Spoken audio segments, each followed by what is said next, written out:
It's another edition of Acoustic Alternatives. I'm John Bomarito from Grove Studios in Ypsilanti. This has been the home of the podcast since the fall of 2020 when they approached me about doing something here. It was a pandemic and there really wasn't much going on, and I was feeling sad about having lost my job, so I followed their advice and tried a podcast, and I think this is number 91 or something along that lines after my recent visit with another Michigan treasure, May Earlywine. This time, it is somebody I've been trying to track down for a couple of years, actually. He's a country soul rock and roll former welder and fan of cars, a tech school grad. Myron Elkins is here. Hello, Myron. How are we doing? I'm doing good. It's such a pleasure to have you here with me at Grove Studios for Acoustic Alternatives. Absolutely. Happy to be over here. Just got back from some pretty hard traveling. Just now kind of getting home and catching up. So, yeah, it's fun to settle down. Oh, good. Get back to the making music part of your... I guess you were making music. Yeah. You're back from Spain, right? Yeah, we did Spain and Finland, and then as soon as we got off the plane, we had to shoot over to Minnesota. We played some shows over there, Red Wing and Rochester, and now we're back. We're about to play one of our favorite venues up in Cadillac, Michigan, Coyote Crossing, and we've been recording a little bit over here on the east side, and just constantly going. Well, let's get, before we talk about you, one of your songs. Why don't we start Cool. with this song? What Yeah, song I'll would you like to do a song called "God Bless the Rain." We just put out a record in June. We recorded it down in Memphis, Tennessee, and this is one of the ones we really liked coming out of there. Kind of had a little bit of the soul aspect to it that we love, and yeah, it's called "God Bless the Rain."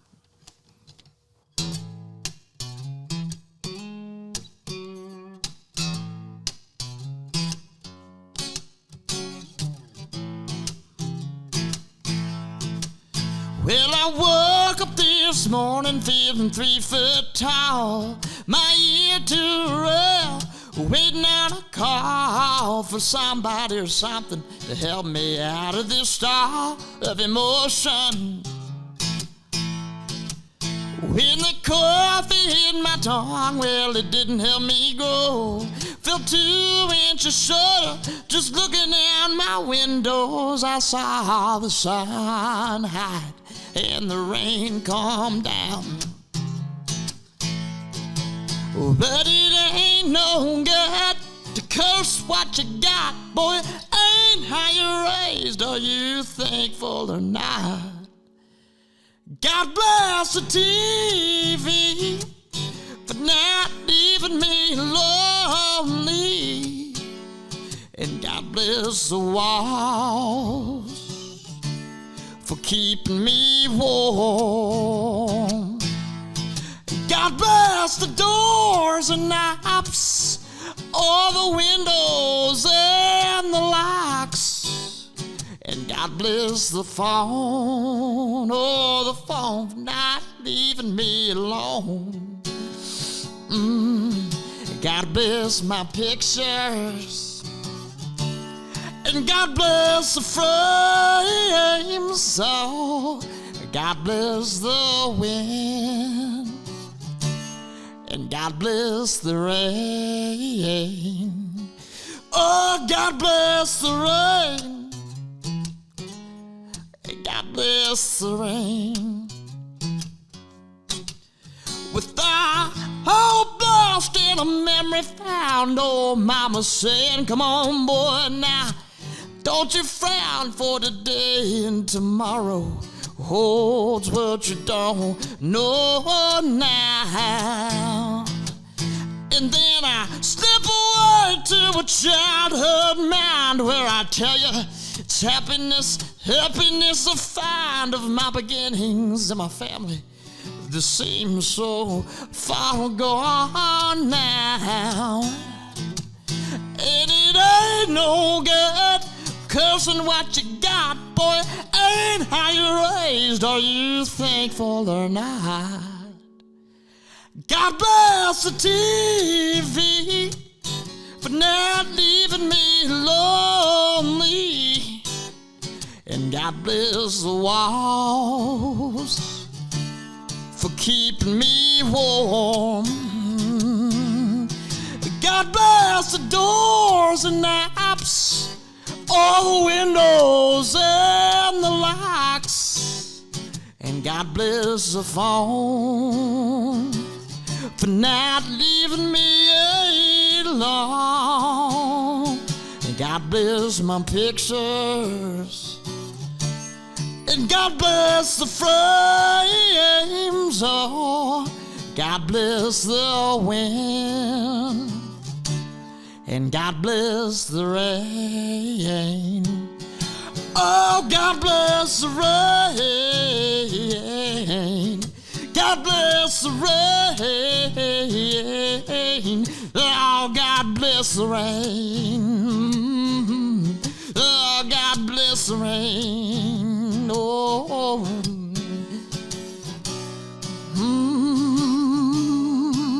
All right.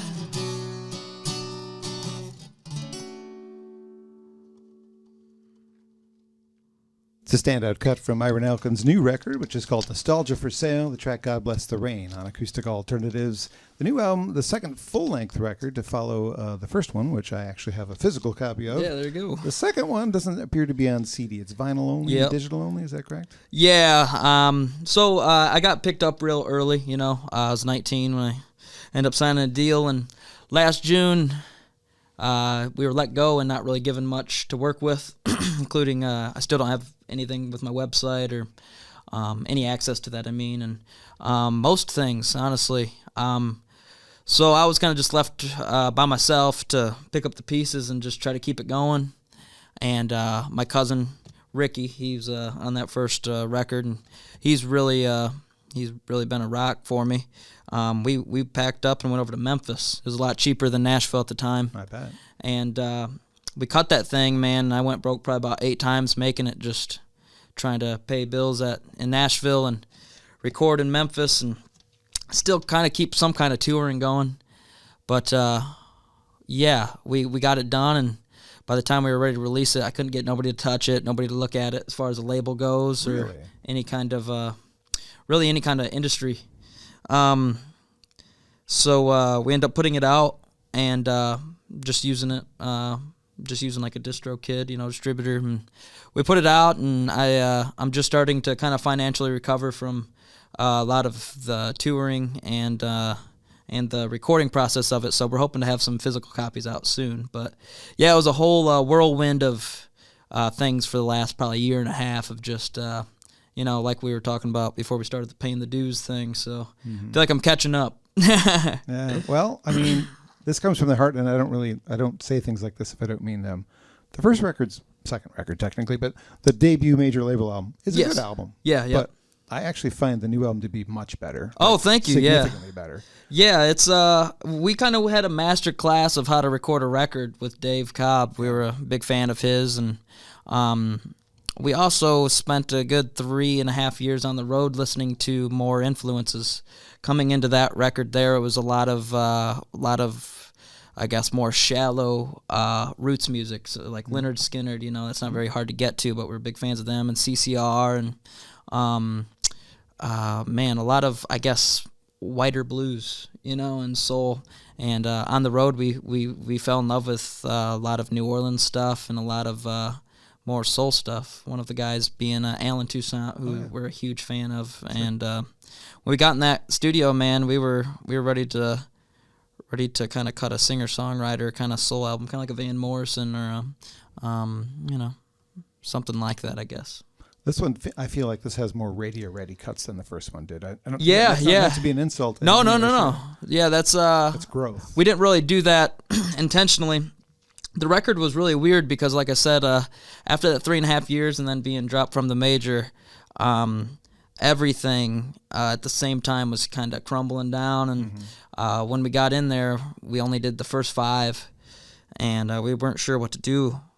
After that, I was still convinced that maybe somebody cared enough to maybe put their label behind it or something like that, and it never worked out. So by the time we got in there for the second run in January, we had everything pre-produced. We were really ready to do it. Ricky, the cousin and drummer, produced the thing along with Toby Vest down there in Memphis, and we had Little Feet horn guys come in. So that was really cool. Just to talk to them about touring with Little Feet, and yeah, we had a lot of fun doing it. It's just been it's unfortunate we can't really give it a proper push yet, but maybe I'm hoping this fall, once everything kind of winds down, we'll have some physical copies and be able to get it out there a little bit more. Still a new record by then too. Yes, yeah. We've been recording quite a bit over in Rust Belt Studios. Oh, yeah. We got something brewing over there. I'm not really sure 100% what it'll be yet, but pretty excited. We're pretty excited, and I don't know. We're in an odd spot, but we're still enjoying it. Like I said, we just got done playing Finland and Spain, and that was really refreshing just to see an audience really take in American roots music and have fun with it. I feel like over here we tour quite a bit, and it's kind of a lot of the times it's pretty hard to get people out, and when they do come out, it's I don't know. Sometimes you just kind of feel like a background noise or something, you know. I know a lot of folks from the roots music scene from Michigan, and none of them that I know are playing Finland and Spain. So you've done something. Not a lot of people are dumb enough to go do it. You gotta, you don't really make money on that stuff. But you're spreading the word. Yeah, and we got a good group of guys around me right now that are willing to just play, and that's huge as well. So, Sure.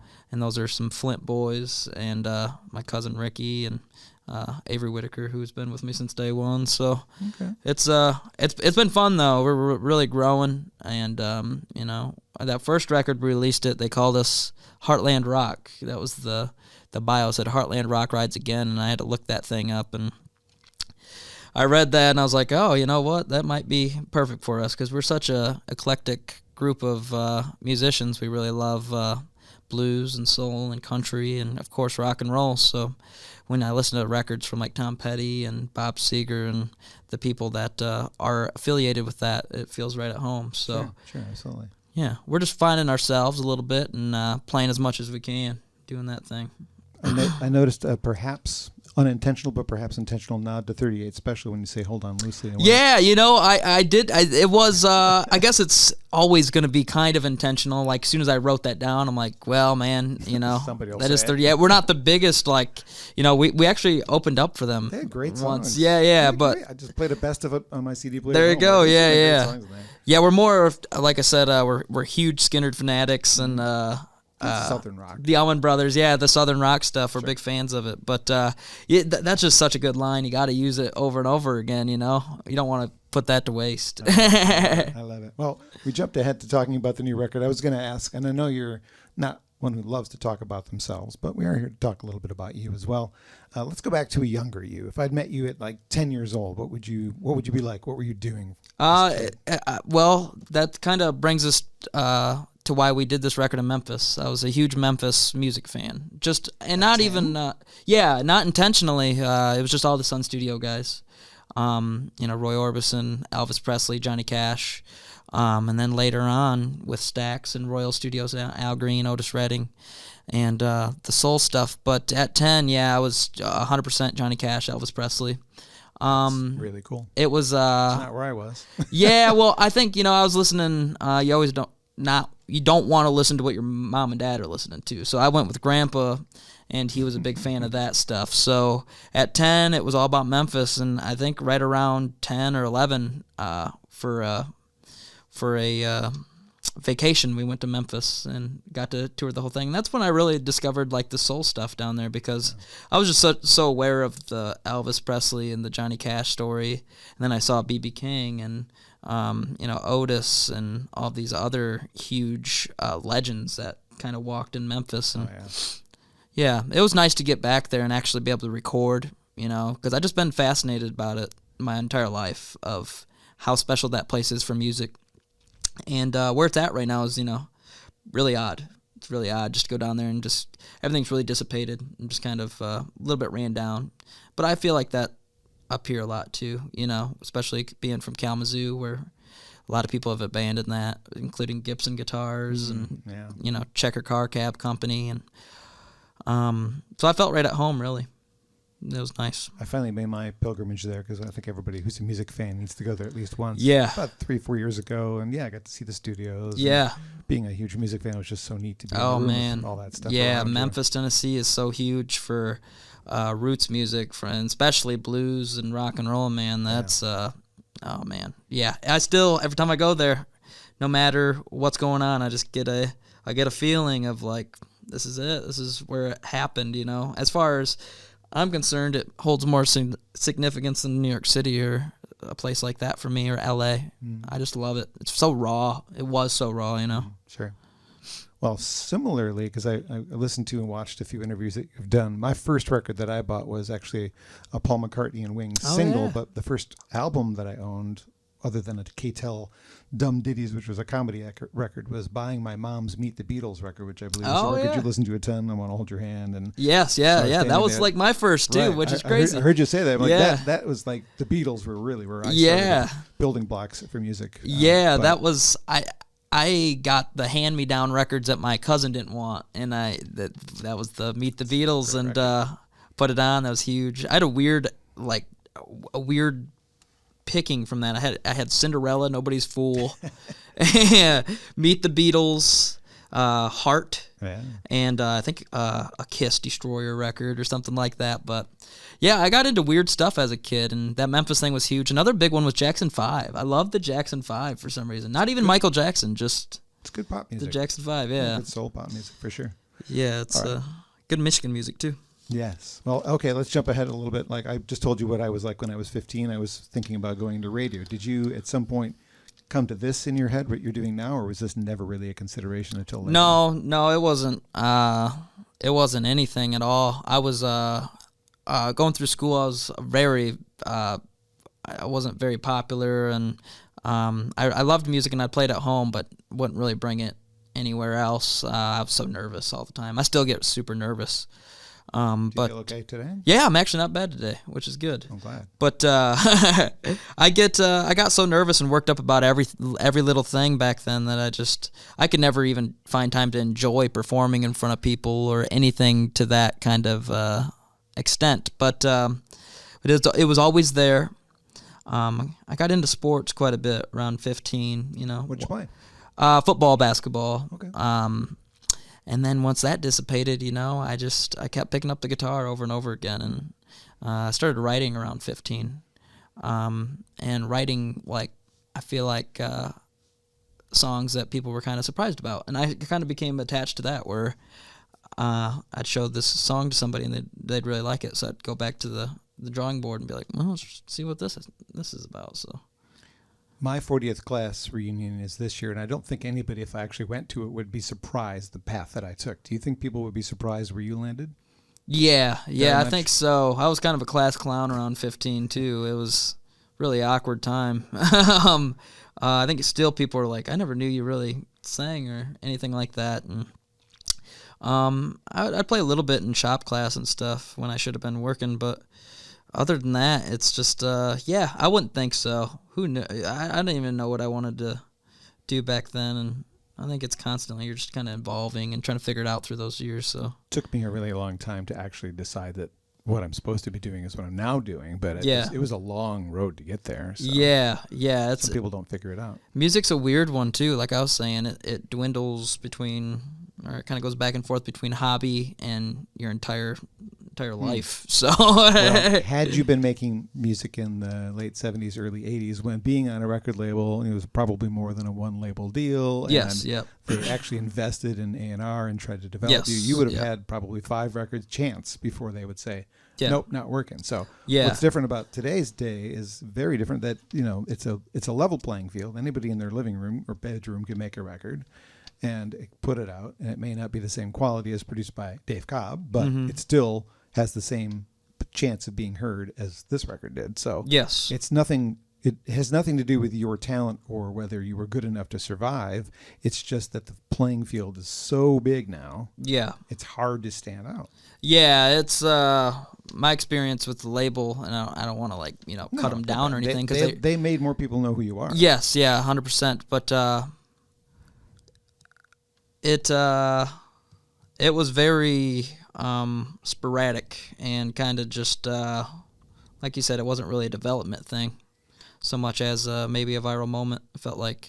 And now I'm here, so yeah. I've found peace being here a little bit more, you know, hanging out and showing people your babies and hear them call it, they don't hear a single or something like that. It's really hard to do, especially for 2 years straight. Yeah. And when you're in limbo. Yeah. So I like to be on limbo on my own terms. Right. It's a little better.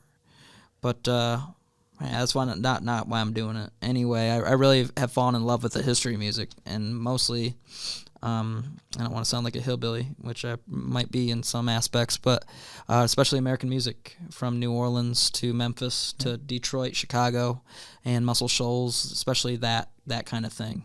Sure. I'm so fascinated with people like Alan Toussaint, Dr. John from New Orleans, and with the Swampers and all the stuff that was cut there. I mean, hell, Bob Seger, he even had his mark there, and Wilson Pickett and Aretha, and all these people, just these characters and these larger than life heroes for me. Before I have you play another song, before I forget, I'm going to tell you, if you don't know, the newest Mike Ferris record. Check that out. It's kind of a Memphis-y record. Oh, cool. I think he actually recorded it there as well. Okay. Great record. I mean, I wasn't paying attention to him for so long. He'd been around for a while. He was the lead singer of the Screamin' Cheetah Wheelies. Okay. And then people were trying to push me in his direction until I heard that record. I didn't get it. And I'm like, oh my God, what was I missing? And then I went to go see him live. I'm like, oh my God, he's so good. So Mike Ferris. Check that out. Cool. All right. Yeah.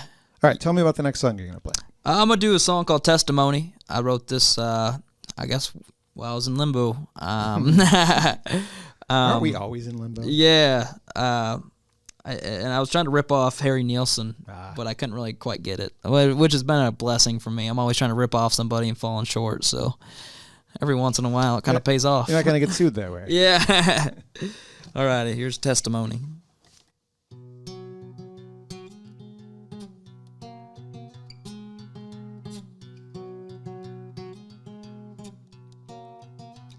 It's another brown-eyed child under street lights in a town covered in misery and moss and fears that have piled up through the years and have torn down religions, canceled traditions for people like me.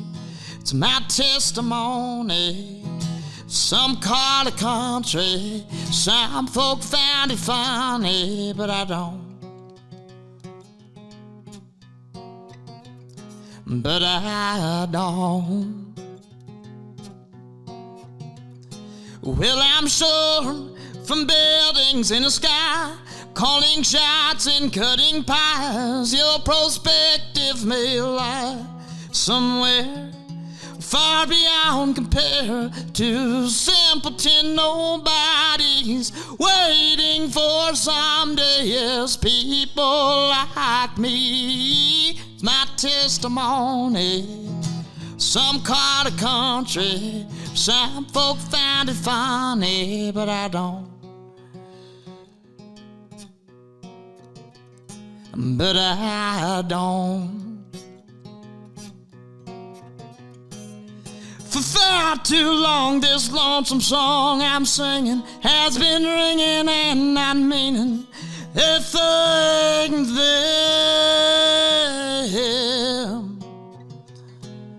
The poor man's blues may never lose its place for people running the race. I believe you can't lose faith, for I've but lost mine.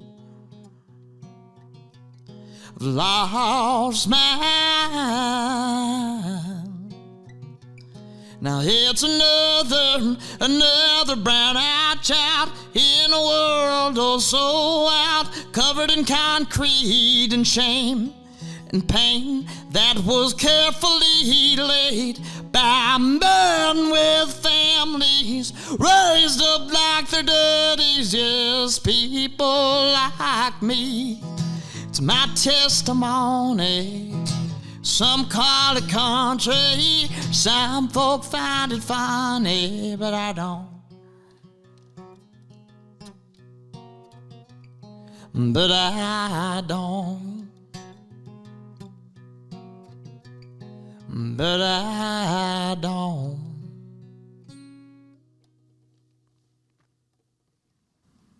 Testimony is another track you'll find on Nostalgia for Sale, the latest record from Myron Elkins on Acoustic Alternatives from Grove Studios. Grove Studios is in Ypsilanti, Michigan, between Ann Arbor and Detroit. GroveStudios.space if you want to check out what it is. It is a spot that DJs, like people who work in clubs, can rent a space for and practice their skills. I showed Myron that room. They moved it. Actually, it's in a different room. And then across there is a production room. And then there's this studio, another studio, and a third studio where you as a band or a duo or whatever, if you want to get out of the garage and get into the studio, not annoy your neighbors, make all the noise you want, you can do that anytime you want. 1 in the morning, perfect. 6 in the morning, that's up to you. 6 p.m., that's more likely because musicians don't get here at 6 in the morning usually. It's a little cheaper if you rent it at 6 in the morning. Yeah, that might be the jazz musicians. I think jazz people get up earlier. Yeah, but I get up early, but I'm old. So it's when you get to my age, you just wake up without an alarm now. And you're like, why am I up? Why am I awake? I don't want to be awake. Anyway, thanks to Grove Studios for being the home of the podcast for coming up on 5 years. Our 5-year anniversary comes up in October. So it's been an absolute thrill to bring in artists into this studio from all over the place, not just Michigan. But today we have a Michigan guy from Otsego, right? Yes, yep. Near Kalamazoo, Grand Rapids area, if you're not familiar with where that is.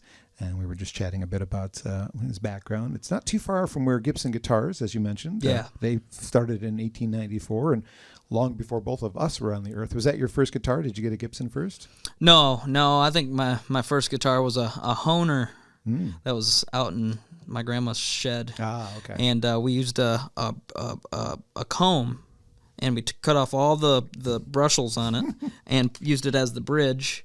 And then we had to wood glue this back, and I played the hell out of it. I still got it. Oh, cool. And up here where all the cowboy chords are, all wore out, all the paint's gone and stuff. So I'm proud of that guitar. I like that guitar. That was my first one. I didn't have a real nice guitar until 2020, something like that, when I started taking it a little bit more serious. Yeah, hold on to that first one, because when you get into the Rock and Roll Hall of Fame, yeah, you might have to dig back. Yeah, well, hopefully there's a Rock and Roll Hall of Fame by then. We'll see. They'll call it something else. Yeah, they really should just call it the Music Hall of Fame. Yeah, it makes more sense. I mean, it is. Yeah. I don't mind if artists who aren't rock and roll get in. It doesn't bother me that much. But if you're going to call it the Rock and Roll Hall of Fame, then you should put just rock. Yeah, whatever. Tribe Called Quest. I don't know. Sure, why not? But it doesn't appeal to me, but it's okay. I understand how people can love music. Yeah, of all kinds, and I do. I mean, I own 18,000 CDs. They're not all one genre. No, they're not. But I feel like there is a vein of rock and roll, and you can feel it. It's kind of a feeling, And there's so many genres. From James Brown, I feel like super rock and roll, but I feel like Waylon Jennings is just as rock and roll. So it's a feeling. Attitude. Yeah, it's what it is. It really is.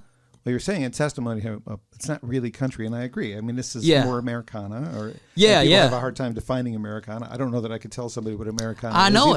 I know what it is, but I can't tell somebody what it is.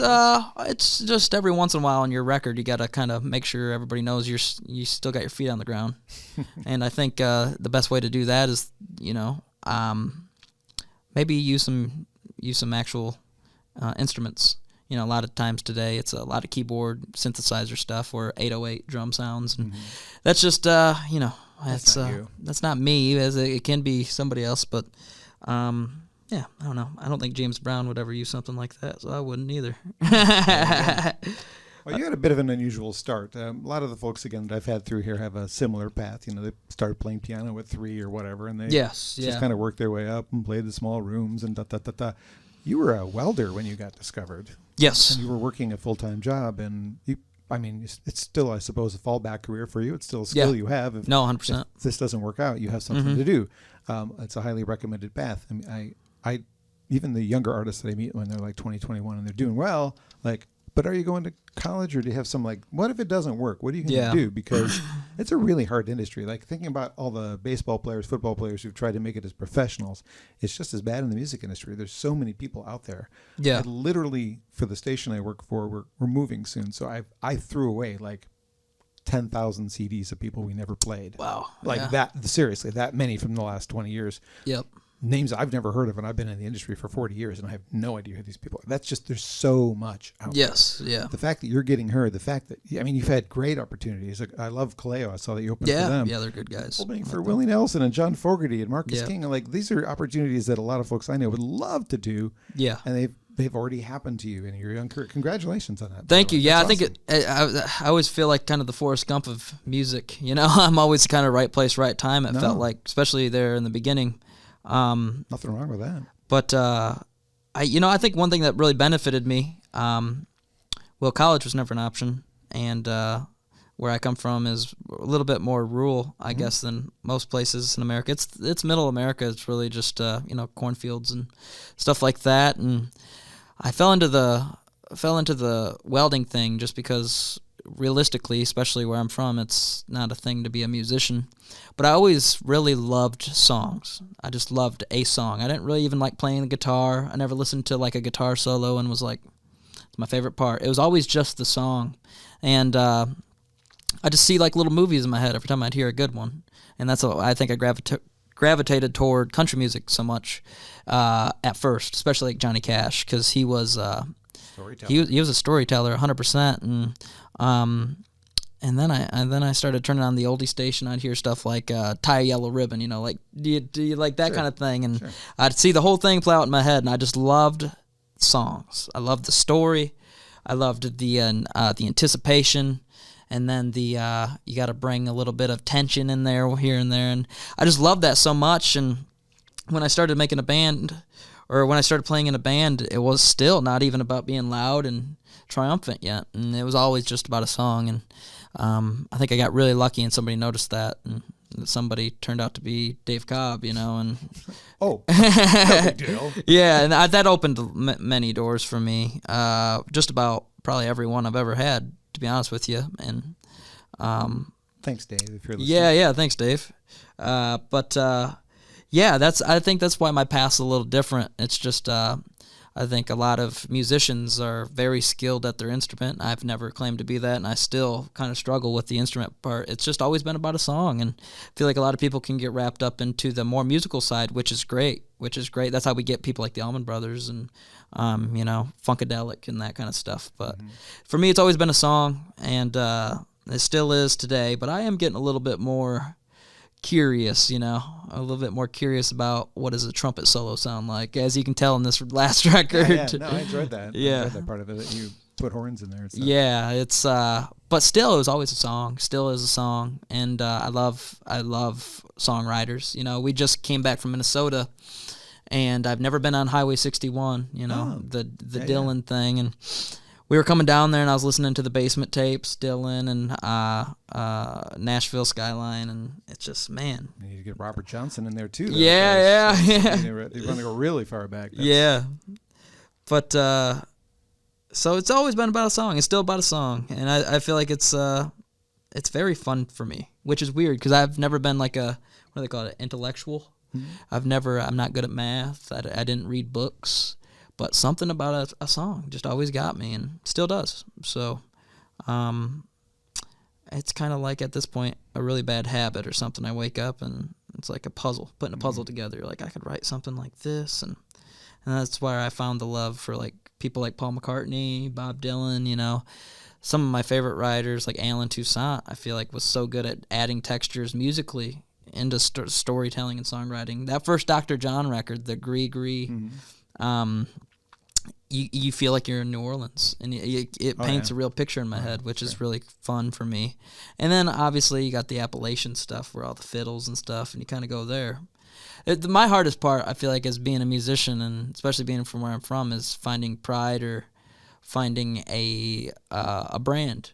And that's why I mentioned earlier, when I was notified that Heartland Rock was a thing, I've found a home with that. So I'm excited to kind of be able to express that. For the last 3 years, I haven't been able to record or put out anything because I was under contract. So, well, welcome back then. Yeah, we're working on it. I'm trying to imagine a younger you working in a welding shop and writing songs in your head and waiting until the end of your shift so you can actually like write it down. I think there's something to that. I really think there was. How did you not forget? I mean, how many things did you forget? I bet you did forget it was really droney work.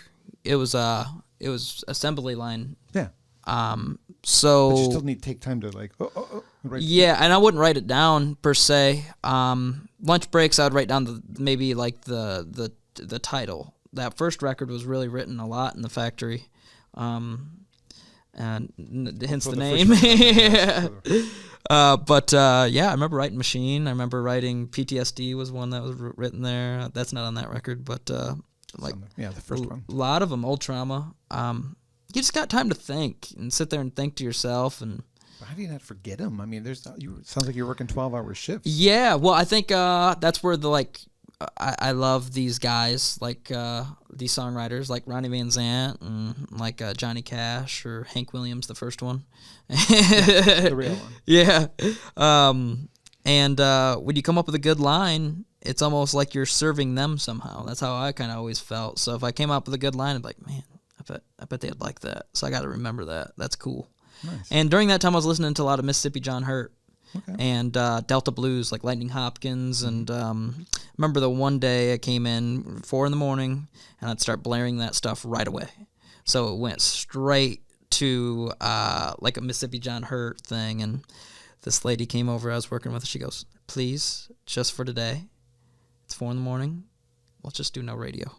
It's like every morning. She didn't like what you were playing. Yeah, every morning it was just the same Delta Blues thing. It just had such a feel to it that I loved it. And it put me in a kind of a working mentality of, man, you're here and they were here too. You know, it's so relatable. It's like the first working man songs. And then it evolves into stuff like CCR and eventually Van Halen, you know. Mm-hmm. But I feel like that Delta Blues stuff's the first really working man stuff. And I always liked working man stuff. My dad was a working man, and my grandpa and grandpa before that, you know, that kind of thing. And it really gets people by. It means a lot. And I think a lot of people can hear it and kind of think it's dumb or think it might be too bro or too masculine. But I always love those kind of songs. And, yeah, it's just like it's something I still hold on to, even if it's not cool. Yeah. The station I work at on a daily basis, the guy that I work with hosts a blues show at 3 o'clock called Blues Time, and he and I talk, about just about music in general. He's kind of worried about the future of blues because there's not a lot of kids that are 100%. into it. So, like, is there a real traditional blues album in you somewhere? You can pull up the slide and well, I'm not really much of a player, but I think I could maybe try to go after something like I did with this record on the song Red Ball, the last record. That was really, I was trying to do like a Mississippi John Hurt thing a little bit, and I was using a Red Ball train as my catalyst. I guess I always loved the idea of a train that just takes off, never stops, goes straight to the destination, and it's not waiting on anybody. And probably gonna have a train behind us at some point during the conversation. Yeah, That's almost every time. Trains get me excited still, man. Well, you it's have like to play a train song if one happens. Oh, I will. Yeah, it's my little kid instinct. As soon as I hear or see a train, I'm like, whoa. I don't know, it's something about it. Yeah. Just it's like a remembrance. It's like you see a horse, or something like that. You're like, we used to use those. Yeah, I mean, we used to have trains get stuff from here to there. Without them, America would have never been built without the trains. Right? Yeah, it would have just been. It's easy for me to understand too. I look at airplanes. I can't figure out how the hell those things get in the air. Yeah, I don't know either. With a train, it's just sheer power. Yeah. Well, Myron Elkins is my guest today on Acoustic Alternatives. Thus far, 3 records. First EP called Just Another Asshole with a Guitar. Are you still an asshole? No. Yeah. Oh, Well, I think it's getting worse, maybe. Come on, you seem nice to me. No, I'm nice. It's just, I've seen a little bit of stuff now. Getting older. I'm 25. Oh, my God. Sonny, you don't know what you're talking about. Then the Dave Cobb produced album. We talked about that. It's Factories, Farms, and Amphetamines, and it's a different look. If you see the cameras and you go, is that the same guy? Yeah. He's changed his hair a little bit. He's grown a beard out. I got to be honest with you. The first time you were brought to my attention. So when I first started doing the podcast in 2020, it was pretty much just local musicians because there were no tours happening in 2020. Mm-hmm. The first non-Michigan act that came through played a friend of mine's backyard in 2021, I want to say. They were a duo, and one of the 2 members, when I was chatting with them in the parking lot, said, hey, we were just playing this festival up in, I don't know what part of Michigan, it's probably up in the upper Michigan or upper lower Michigan. Have you heard of Myron Elkins? I'm like, I have not. Why? Oh, my God, you got to check him out. He was great. So Brent Shuttleworth of the band Elevado brought you to my attention. That's awesome. I just Googled your name and played a song. Didn't look at it at all. Just was listening. I'm like, that's a cool voice. And then I looked at who was singing. I'm like, that does not look at all what I thought. Like, it's not an insult. It was no, just like, no. I'll be the first to admit, man. Everything I heard growing up, I tried to mimic. To mimic everything, and you didn't sound young at all. Yeah, well, I wasn't trying to. No, but you sounded like, I don't know, like a 60-year-old man. I'm like, this is not what I thought I was hearing. Well, that's all my favorite voices, man. My favorite one being Otis Redding. I thought he was such a interpreter of soul that that should be the baseline for anybody. And then you got people like John Fogerty. I'm a huge fan of his voice, and Seeger, and they were really just going after the old soul blues stuff. Little Richard, we were talking Wilson Pickett. That kind of stuff just really always struck me. And growing up during a time of such smooth, polished, overproduced pop music, it made me want to do it even harder. I guess you grew up in the 2000s, the 2010s. Yeah. Yeah, that was not really a rock era. No, it's Justin Timberlake, that kind of stuff. Right. And listening to that, it did not move me. No, and it still don't. I have nothing against pop music, but I get it. There's no heart. Yes. You think about the things that have lasted. And when I listen to even like current radio, and I can hear things that I go, that I will forget about in 5 years. That will not be something I'm playing as a DJ in 10 years. There's staying power. There's not. And a lot of the stuff that I grew up on, like I still hear it today. Oh, man. And it still moves me. There's some of the pop music out of the late 60s, early 70s a lot of it was Michigan made, which is really cool. The Motown. Stevie Wonder. Stevie Wonder. I still don't think he gets the credit he deserves, which is crazy considering, he's known as one of the greatest. And then I think the guy that started all pop music in general, and just to be the greatest of all time of American music, is Ray Charles. I think he really laid the groundwork for that soul, that feeling, that thing that I listened for as a kid, never found. And stuff, I don't want to single out Timberlake. That's pretty douchey to do, but stuff like singer. that. Yeah, it makes pop music, whatever. It doesn't. Yeah. So I've always mimicked things, man, and I always fell short, and I think that helped me find my own voice. So it's a blessing and a curse. New album's called Nostalgia for Sale. Unlike the previous one, I can look at the credits. Who played on this record? Actually, let me back up 1 second before we go. On the first album, you brought your band from the Kalamazoo era, and you brought it to. Doesn't Dave usually provide musicians for his people? He could have, but that was one of my stipulations. When I called him, I was like, "Man, I really want to do this, but I'm not willing to leave my cousin Rick and Avery and Caleb. We started this, and it just wouldn't feel right." He's like, "That's fine. Bring your mom." Okay. So you used the same band for the new record, or some? Yeah, yep. So we got in there. We didn't have a bass player for that Cobb record, so we used Cobb's guy. Okay. And he's killer. I mean, it speaks for itself. The bass lines on there are amazing.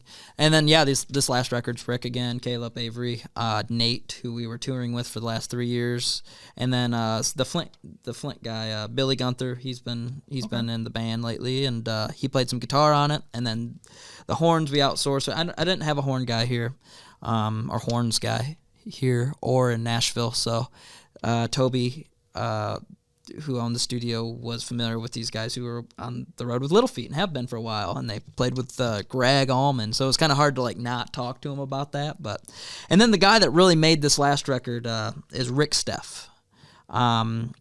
He is a Memphis guy. He's in the band Lucero. Okay. And when we were on tour with him, I talked his ear off just all day about just random stuff, Deep Purple, Harry Chaplin, and just music.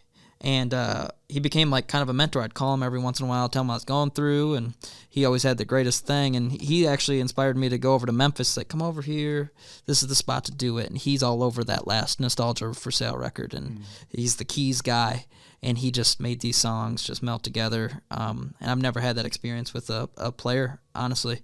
He's a real special guy. And thanks, Rick. Rick's the man. Had your cousin Ricky produced a record before yours? No. So he just has a good ear. This is what I'm hearing is his first. Yes, yeah. And he's playing a lot of guitar on this. Okay. He's playing the shaker. He's doing all the backups.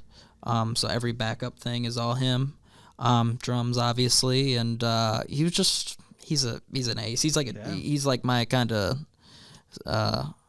he's my secret recipe, I guess, especially for that last record, man. It's really good. It's fun. And we stole everything from Alan Toussaint. Wow. And he doesn't need it anymore. Yeah.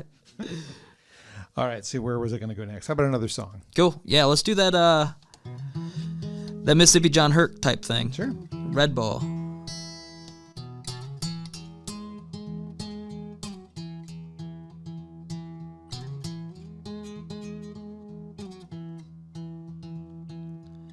Hope is so dangerous, dependent, contagious, damn near close to the flu. Yet I pray for mercy and hope that I'm worthy and leave the determining up to you. Yes, I label confidence taboo. Cancel my subscriptions, ignore my symptoms, undermine my wisdom and truth. Take all that you want, believe my soul and leave my watch, for you'll never catch me counting on you. No, you'll never catch me counting on you. Red ball, oh, red ball,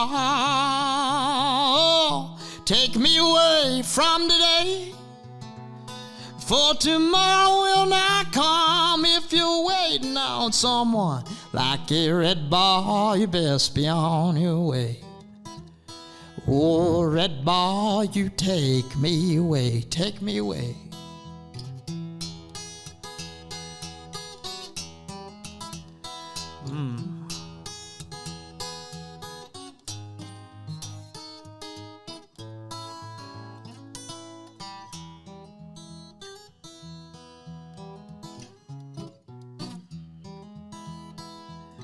Pour on the sugar and lay out another. Spin me around in your web.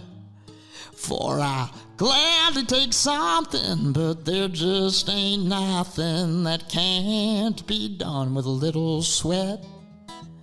Oh, that ain't been done and done yet, no. Red ball, oh, red ball, take me away from today, for tomorrow will not come. If you're waiting on someone like a red ball, you take me away. Oh, red ball, you take me away.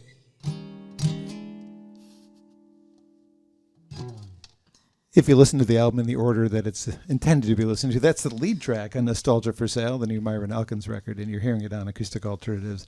Though I really like the album version, I think I love it that way. Yeah, well, that's good to know. The first time we were kind of panning out the songs, like what one to play, I'm like, I wrote this one. I'm such a big fan of Mississippi John Hurt, and I showed him that, like, we're recording that. Yeah, we're recording that for sure. And then when the horns started getting talked about and stuff, I had this idea of like this more swampy New Orleans kind of production on it. And we actually, the rhythm guitar track, this was a Ricky call. We're huge fans of guitarist, singer-songwriter Ry Cooder. And we kind of rip off Ry Cooder during that chorus with the guitar part, the fuzzy guitar. And it all came together real good. We were super proud of that one, just because we were able to fit so many influences into it at the same time. By the end of it, we're like, yeah, that's what we want to be, and that's hard to do, man, because we're not them. We're not them, and they weren't who they wanted to be. So if you can even hear kind of a glimpse, or even if you can kind of see a shadow of those guys in something that you do, that's why I do it, honestly. I'm sure they'd be happy to know that somebody's trying to keep it alive. Yeah, I'd hope so. What they did really just makes me happy every day. I mean, I can turn on those records and just be still surprised, and that's huge. I don't find that a lot anymore. I remember hearing or reading when I was doing research for this that you brought like 30 or 40 songs to the table when you recorded with Dave. Yeah. Did any of those end up on this newer record, or did you just start with a whole new batch? Nope. Whole new batch. Yeah. None of those. A lot of these are newer songs that I wrote during kind of the falling out of everything. Went through a breakup, pretty bad one. It was high school sweetheart stuff, and same time the label thing happened. At the same time, the band was kind of also having some serious troubles. I was just in over my head financially, and everything just seemed to kind of just be coming down at the same time, and left me with a ton of material. If you're going to sing it every night, it's got to come from here. Right? Yeah, what am I yeah. experiencing right now? And that's what you're doing. Yeah, and a lot of that stuff that I wrote, like Giving Up and Giving In, Red Ball was more fun. I actually had fun writing that one. But God Bless the Rain is just a song about being thankful, and they say the best music that you can write is during times of oppression and depression, which is a real kicker if you want to be a happy guy. But it's easier to write about being sad, yeah, even being angry. It's easier to write about that, but being happy and in love, I mean, that's been done. But yep, yeah, it was tough, but man, I'm starting to get my feet back on the ground. I kind of got ran out of Nashville this spring. After cutting that record, I just ran out of money, and I had to move back home. So I moved home up here in about April, and immediately started talking to the guys in Detroit about coming over here. And I really want to cut like a Heartland rock record. I told them, like a Seeger, Petty, Mellencamp. Yeah, Mellencamp, that kind of thing. And they seem pretty excited about it, so I'm excited about that. But yeah, this record's a cool in between. And I'm just trying to kind of going in blind on everything, it feels like, because I did get such a crazy, weird start that I kind of had to skip the talk to a label part because it came to me. So it's been wild, but we're getting great reception on the live shows, and I'm starting to finally feel like a musician. I've never really felt like one, which is odd because I've been doing this for 5 years now, and going really hard on it, and just we're breaking down, fixing vans, playing shows last second, the whole 9 yards. And like you said, we've been on the road with about everybody. Yeah, I mean, Outlaw Music Festival, you're opening? Yeah, yeah. That doesn't happen to anybody. No, it's wild, man. That's a blessing. Congrats. It really is. Congrats, seriously. Thank you. That's awesome yeah, stuff. you got to pinch yourself every once in a while. This last run, I got to meet Willie, and that I couldn't talk. Being a country music fan, especially early on in my life, Willie Nelson is he's the tippy top there, up there with Hank Williams and people like Roy Acuff and Lefty Frizzell, and Willie Nelson's right there. Mm-hmm. So I had no words for him. Hello, sir. Yeah, I think I said, "Hi, my name's Myron Elkins." He goes, "Okay." And that was kind of it. You couldn't say, "I'm opening the show." I know I had so much. I was pacing. Donald was there, a friend with me today. He drove me over here, but I was pacing in the dressing room because they said come out and meet him. Oh, and I was just pacing. I'm like, what can I say? I really like Shotgun Willie, the record, but he ain't gonna want to talk about that. He worked with Bobby Womack, which that super cool Stardust record. He ain't gonna have time for that stuff. Just thank you for letting me be on the tour would have been. Yeah, I know it. I know. I think the Midwest awkwards really got to me.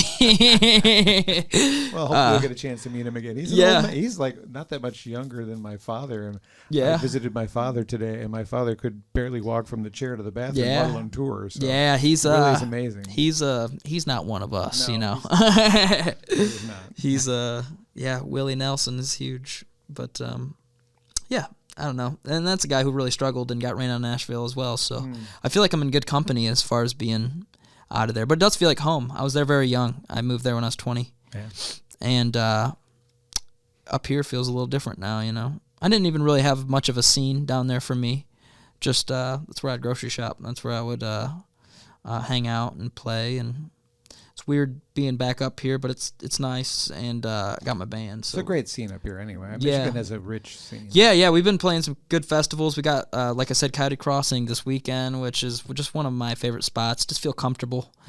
And I really like Upper Michigan. It's nice, especially for songwriting. As we know, Bob Seger always walked out of there with something good. So I've yet to write me like a Fire Lake or anything. I don't know if it's in me. It's weird. I think I reach back a little further maybe or something, or I just don't have that bone. That's very late to mid-career. I mean, Like we haven't gotten there yet. Night Moves, Stranger in Town, Against the Wind. Those albums were not anywhere near what it sounds like when you're just doing Noah. I love A Song to Rufus, man. It's the record is Mongrel. Yeah, so that's very different Bobs. Yeah, I feel like we're coming out of the ramblin' gambling phase right now.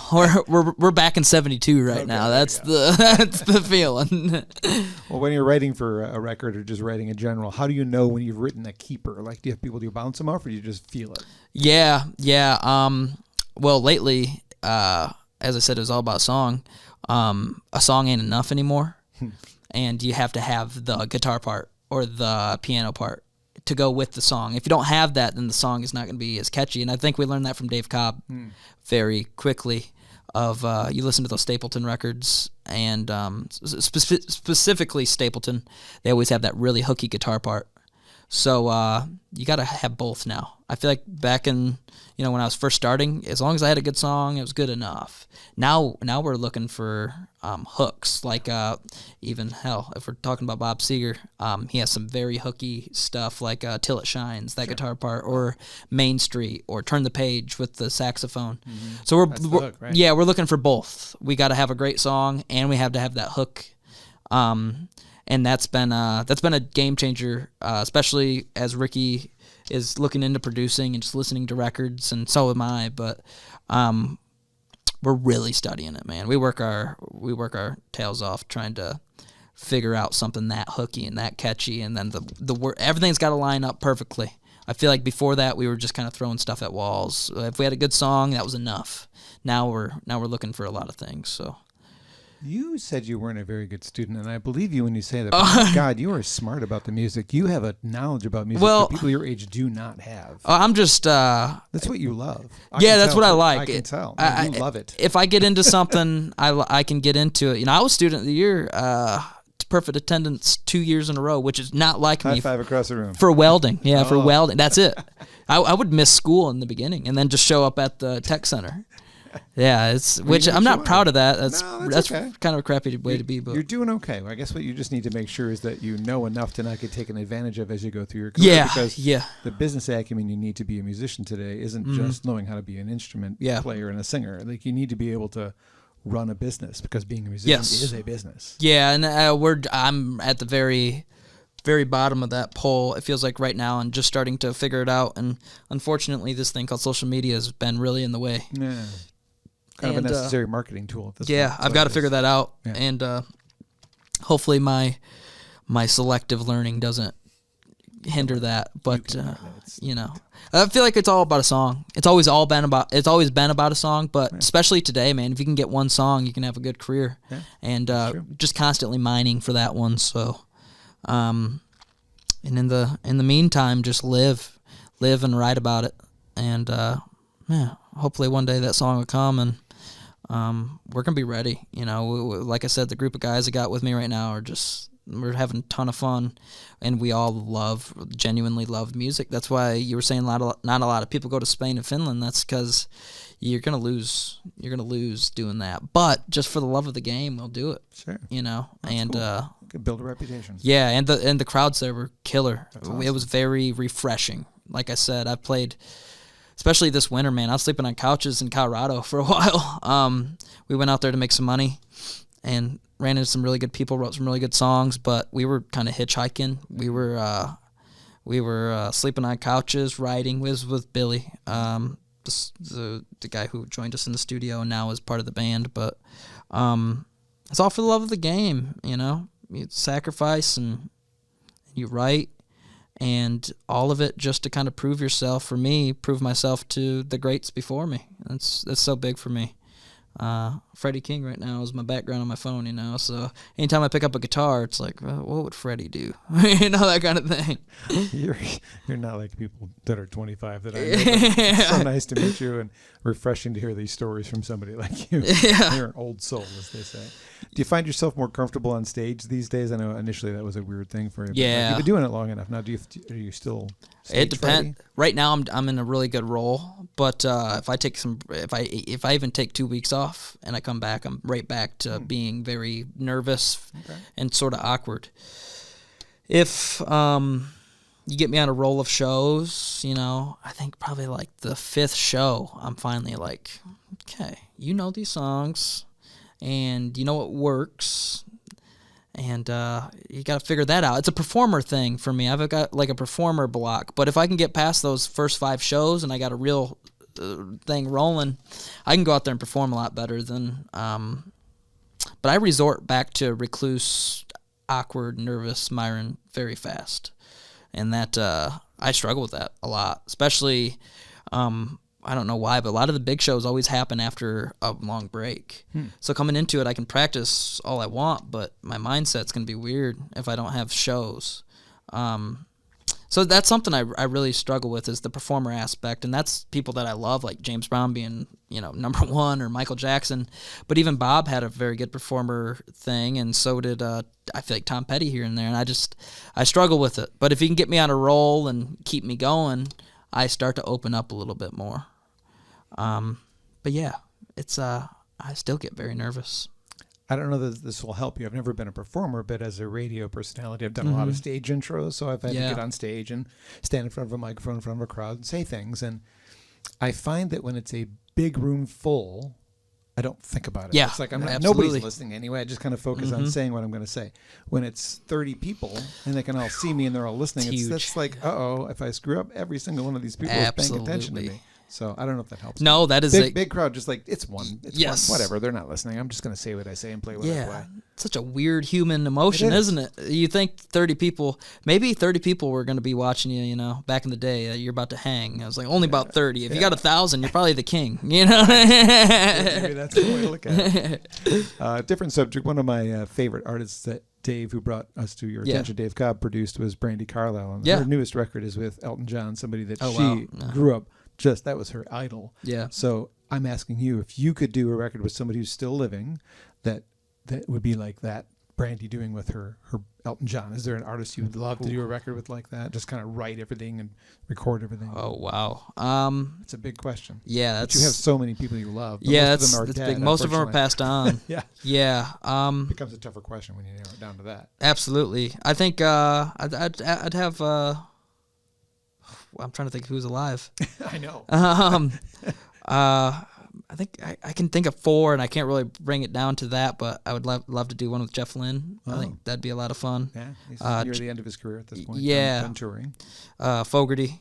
Still doing it. Just put a new record, re-recorded songs that he wrote. Yes, and then Van the Man, and then Seeger. Crazy, but yes. That'd be very nuts to be able to work. And Clapton, I mean, there's people that are still alive that I would be fascinated to do it with. But I feel like Lynn is such a visionary as far as music goes. He's like very abstract here and there. Them ELO records are they're really fun. And I know he knows, that 50s doo-wop thing is here and there. That'd just be fun for me to see how his brain works and to add to that. But, maybe like Jeff Lynne or have Jeff Lynne produce an album that you do with Van Morrison. Yeah, that'd be wild. And I'm just such a sucker for Van Morrison's writing and vocal style. It's right up my alley, especially him being an Irishman. I can't believe he didn't struggle with some serious imposter syndrome. But he's just such an original, man. He's a real one. So, for sure. Especially those older records, I get captivated by those. I've got all of them, so I know. Yeah, he's great too. Myron Elkins is my guest today. The newest record is called Nostalgia for Sale. You want to do one more? Yeah. Let's. I'm gonna do a brand new one. Oh, cool. We just recorded this in Detroit, and we're excited about it. Especially with that full band backing it. It's really cool. But you can kind of hear the bones from it. What's this song called? It's called Winnin. Winnin. Yeah, it's all about losing. Seems logical. Yeah. Alrighty.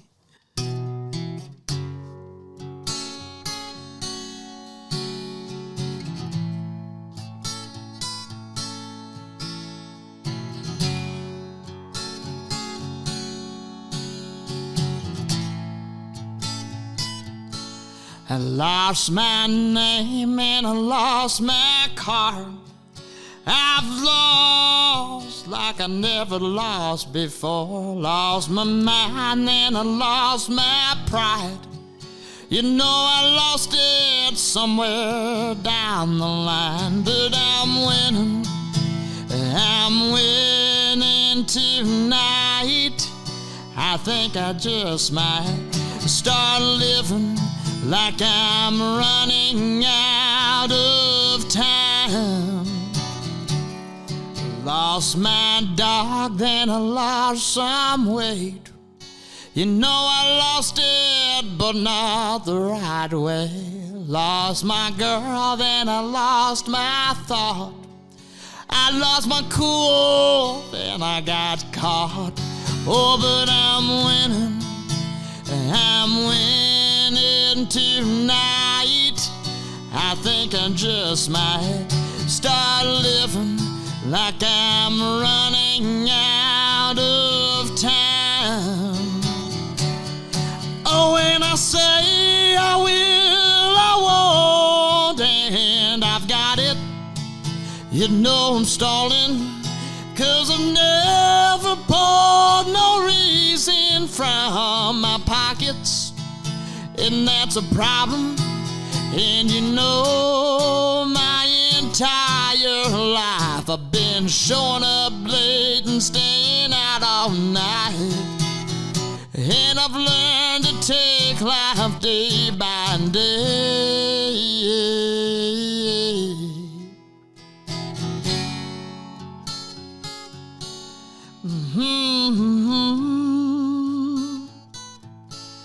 I lost my chance, then I lost my bread. Started thinking I'd be better off dead. Lost my heart, then I lost my soul to the devil and his rock and roll. But I'm winning tonight. I think I just might start living like I'm running out of time. Oh, I'm winning tonight. I think I just might start living like I'm running out of time. Out of time, out of time.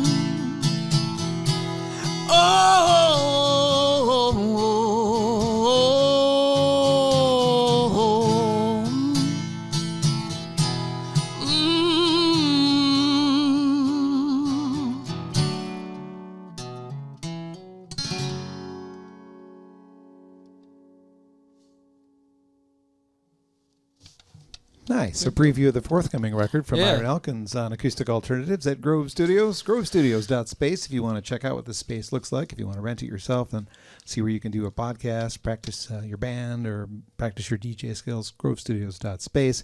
Thanks to them for being such great hosts of the podcast. Thank you for doing that. Yeah, absolutely. I love we're, like I said, we're constantly evolving, constantly writing, and we're free. We're free agents now, so we're ready to start putting out some stuff in the world. We got a lot to say. I like it. All right, one final question. Yep. I'll set it up this way. I used to think the biggest threat to music really was that musicians of a younger age weren't going to have any incentive to go into it because it's so hard to make money doing it. Mm-hmm. Now, AI can write a song, and I don't know that it's AI. I mean, I do, but sometimes that could be the biggest threat. Well, how do you feel, and have you even thought about how AI could change the music industry? The industry part, as I've confessed already, I'm just not super privy or good at it. But we were just in Spain, and it was a country music festival, and they were playing AI country music, and it was straight AI. The singer, the songwriting, the album cover. They were playing it. Yeah, they were playing it in the overhead system. Yeah, and you could tell the translation was kind of iffy. Loose. Yeah. If you listen to that, I don't think you should be at one of my shows anyway. I agree. But there is a different feeling. Yeah. Unfortunately, it will probably take some audience probably away from actual artists, but can't replace live music. No, and it's gonna be kind of Darwin's theory at that point.